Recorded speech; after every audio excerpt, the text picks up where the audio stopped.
Have you ever been told you're too sensitive because tears come easily? What if I told you that crying easily isn't a flaw? It's actually a sign of something extraordinary happening in your brain. Let's talk about the real psychology behind why some people cry more than others and why emotional intelligence researchers are calling this a hidden strength.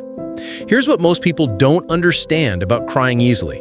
It's not about being weak or overly dramatic. It's about how your brain processes the world.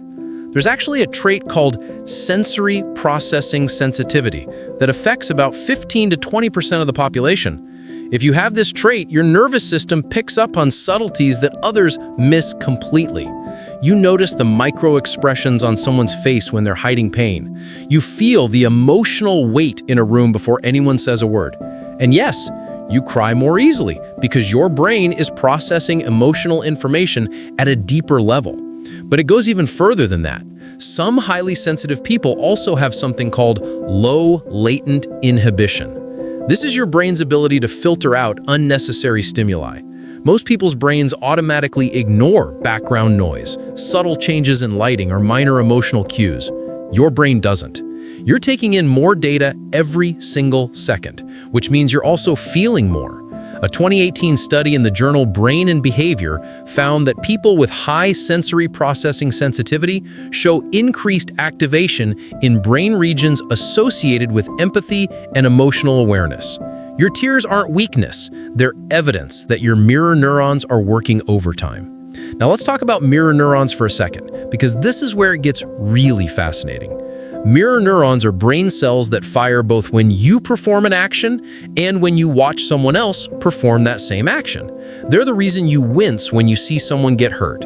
For people who cry easily, research suggests these mirror neurons are more active. When you watch a sad movie or hear about someone's struggle, your brain isn't just understanding their pain intellectually, it's literally experiencing an echo of that emotion. That's not being too sensitive. That's having a superpower called empathy. But it goes where personal growth comes in, and this is important. Just because you feel emotions intensely doesn't mean you're emotionally fragile. In fact, psychology facts show the opposite. A study published in the journal Emotion found that people who cry easily often have better emotional resilience because they process and release emotions rather than suppressing them. Think about it. When you cry, you're not avoiding the feeling, you're moving through it. That's emotional feeling in real time. That's vulnerability turned into strength. So what does this mean for your mental health and coping mechanisms? First, stop apologizing for your tears. Seriously, your emotional awareness is giving you information that others are missing. Second, understand that sensitivity requires boundaries. Just because you can feel everything doesn't mean you should absorb everything. Learning to distinguish between empathy and emotional absorption is crucial for understanding emotions without being overwhelmed by them. And third, recognize that your ability to cry easily is actually helping you build deeper connections with others. People trust vulnerability. They trust someone who isn't afraid to feel. The psychology of crying reveals something profound about human nature. Tears aren't the opposite of strength. They're often the evidence of it.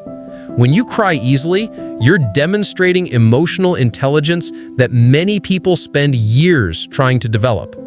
You're showing emotional resilience by allowing yourself to feel instead of shutting down. And you're practicing emotional awareness that leads to genuine personal growth.